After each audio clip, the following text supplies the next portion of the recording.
all I think. She's on my brain. I need it now. Police work is kind of a funny deal. People work in it for a long time and retire and take up golf, but there's a lot of them who just can't leave police work behind. I for one was a police officer for a while, police sergeant, but those days are behind me. I don't even think about it anymore. I'm just Kenny. It's on my mind every day and every night. Oh yeah. Oh, it's turned into a sickness, but I'm not about to stop. Come on, man, you haven't even touched it. Trapping deep. Where'd it go?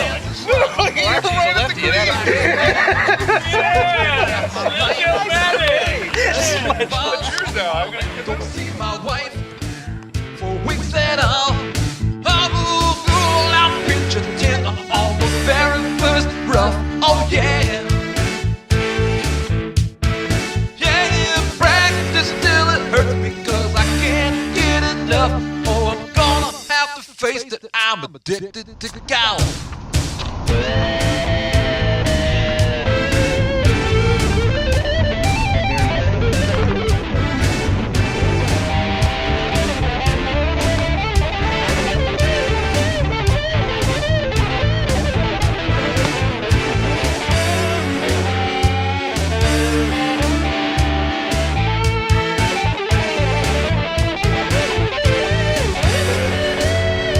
Shall we?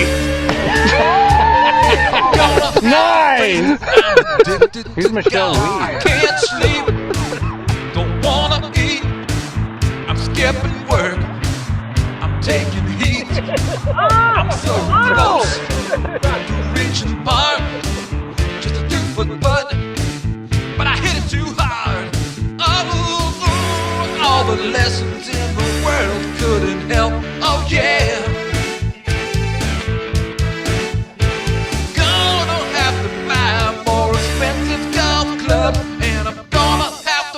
That I'm addicted to golf.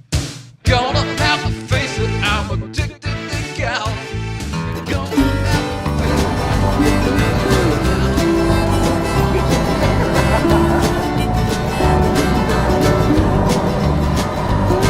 It was early afternoon one Sunday. I topped off a big lunch with the Milky Way and sat down to watch the U.S. Open on my big screen TV.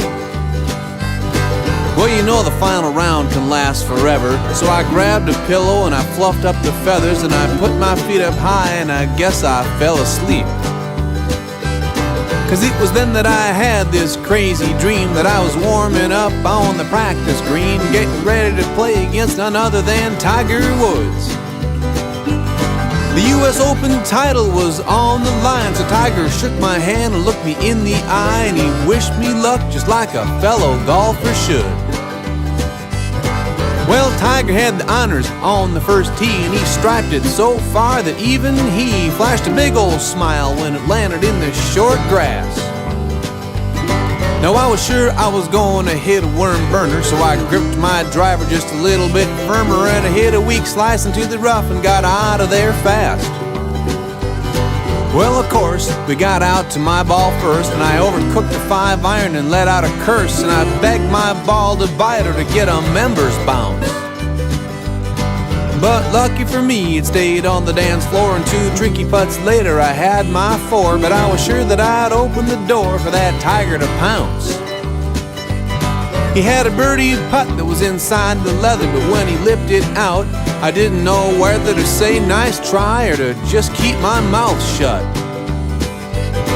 Boy, Tiger was steaming when he got to the tee, so he took a big rip, but he hit it OB, and I found the fairway of the green and had another 2-putt.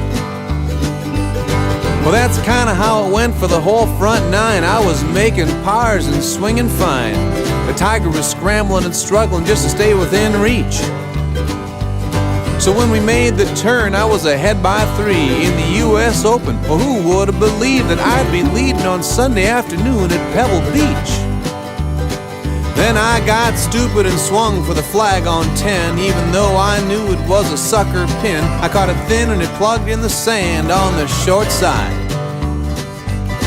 Well, opportunity knocked, and so Tiger let loose. He hit his approach shot with so much juice, it spun back into the hole. I made bogey, and just like that, we were tied. Well, I started looking around for the cart girl, cause I was getting so nervous that I wanted to hurl, and I was thinking that maybe a beer or three might calm me down. But of course she was nowhere in sight, so I just swung my driver with all my might, and I hit one center cut, my best shot of the whole round. Well, for the rest of the back nine, Tiger and I played the very best golf of both our lives. The gallery was screaming, "You the man," in assorted shouts. So on the 18th tee, we were still tied, and Tiger looked at me with a smile real wide and said, "Glenn, this is what it's all about." And on the final green, we both had putts to win it all. And when mine went in and Tiger's didn't fall, I was the unlikely winner of the US Open Championship. But now remember, this whole story was just a dream, and when I woke up, I saw the TV screen and Johnny Miller was